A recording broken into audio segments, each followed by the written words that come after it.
আসলে ভাইয়া আমি এখন আপনারা বুঝতে পারতেছেন আমি কোনো কিছু বলার মতো অবস্থায় নাই। আপনি বুঝতেই পারতেছেন মানুষ আসলে কতটা মানে অসহায় হলে, একটা মেয়ে কতটা অসহায় হইলে সে তার বিয়ে করা স্বামীর বিরুদ্ধে যৌতুকের মামলা দিতে পারে। মানে একটা মেয়ে কতটা অসহায় হইলে, কতটা থেকে গেলে এই কাজটা করতে পারে। মেয়ে মানুষ আসলে সমস্যায় কিছু করতে চায় না তার স্বামীর বিরুদ্ধে যেই হোক। হ্যাঁ, আমার আমি অনেকবার চেষ্টা করেছি আমার আইনজীবী অ্যাডভোকেট মিঠুন সাহা ভাইয়ের মাধ্যমে আমি অনেকবার চেষ্টা করেছি। ইভেন তাকে 2বার উকিল নোটিশও পাঠিয়েছি যে আসো আমরা সংসার করি। আমি যেটা আপনাকে হোয়াটসঅ্যাপে দিয়েছি যে সে 22 লাখ টাকাও চাচ্ছে, সে প্রথমে 19 লাখ টাকা দেওয়ার পরে সে আবার 22 লাখ টাকা যাচ্ছে।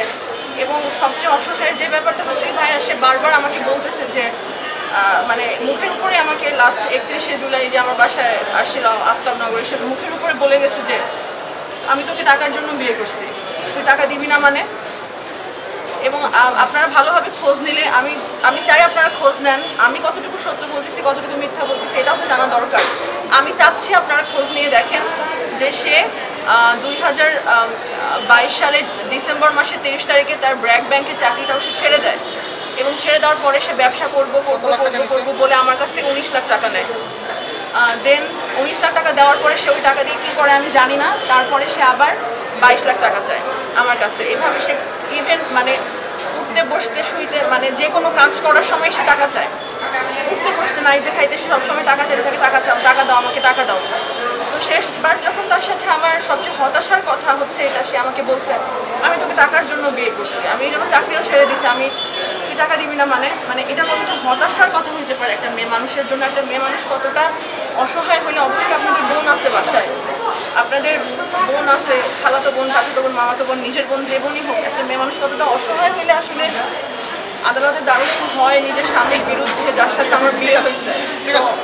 আপনি তো সুখে ছিলেন বলছিলেন আগে, বারবার তার সাথে সুখী ছিলেন, হঠাৎ করে একটা মানে অল্প সময় সে যখন চাকরি করতো ওই সময়টাতে। এবং আপনারা সবাই জানেন যে আমি মিডিয়া পজ করি, মিডিয়া থেকে অনেক দিন আমি দূরে, বিয়ের পরে আমি মিডিয়া থেকে অনেক দিন দূরে, আপনারা সবাই জানেন। আমি কোনো রকম মিডিয়ার সাথে কোনো কিছুতেই রিলেটেড না। আমি একটা কর্পোরেট জব করি, প্লাস আমার একটা অনলাইন বিজনেস আছে। তো সব কিছু মিলাই আসলে আমি মিডিয়া থেকে ডিটেল ছিলাম একটা সংসার করার জন্য। আপনি তো আজকে মামলা করলেন, এই মামলার মাধ্যমে আপনি কি ধরনের বিচার চাচ্ছেন? আমি আসলে সুষ্ঠু এবং ন্যায় বিচার চাই। আমি চাই আমার মতো, আমি ডেফিনেটলি একটা ইন্ডিপেন্ডেন্ট মেয়ে, আমার মতো একটা ইন্ডিপেন্ডেন্ট মেয়ের কাছে যদি এরকম ছেলেরা যৌতুক চায়, আপনি একবার অসহায় মেয়েদের কথা চিন্তা করেন যারা পড়াশোনা করেনি বা যারা স্বামী সংসার করে, তাদের এই যৌতুকের কথা কীভাবে শুনতে হয়, বা হয়তো তাদের কাছেও তাদের স্বামীরা যৌতুক চায়।